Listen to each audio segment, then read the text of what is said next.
ದಶರಥಕೃತ ಶನೈಶ್ಚರ ಸ್ತೋತ್ರಂ.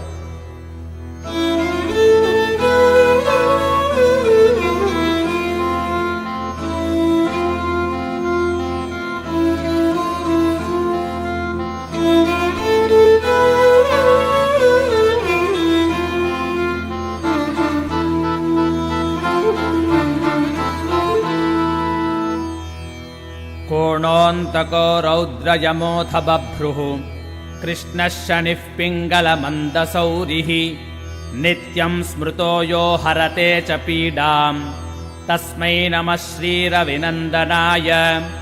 सुरासुराः किं पुरुषो रगेन्द्रा गन्धर्वविद्याधरपन्नगाश्च पीड्यन्ति सर्वे विषमस्थितेन तस्मै नमः श्रीरविनन्दनाय. नरा नरेन्द्राः पशवो मृगेन्द्रा वन्याश्च ये कीटपतङ्गभृङ्गाः पीड्यन्ति सर्वे विषमस्थितेन तस्मै नमः श्रीरविनन्दनाय. देशाश्च दुर्गानि वनानि यत्र सेनानि वेशाः पुरपत्तनानि पीड्यन्ति सर्वे विषमस्थितेन तस्मै नमः श्रीरविनन्दनाय. तिलैर्यवैर्माशगुडान्नदानैर्लोहेन नीलाम्बरदानतो वा प्रीणाति मन्त्रैर्निजवासरे च तस्मै नमः श्रीरविनन्दनाय. प्रयागकूले यमुनातटे च सरस्वती पुण्यजले गुहायां यो योगिनां ध्यानगतोऽपि सूक्ष्मस्तस्मै नमः श्रीरविनन्दनाय.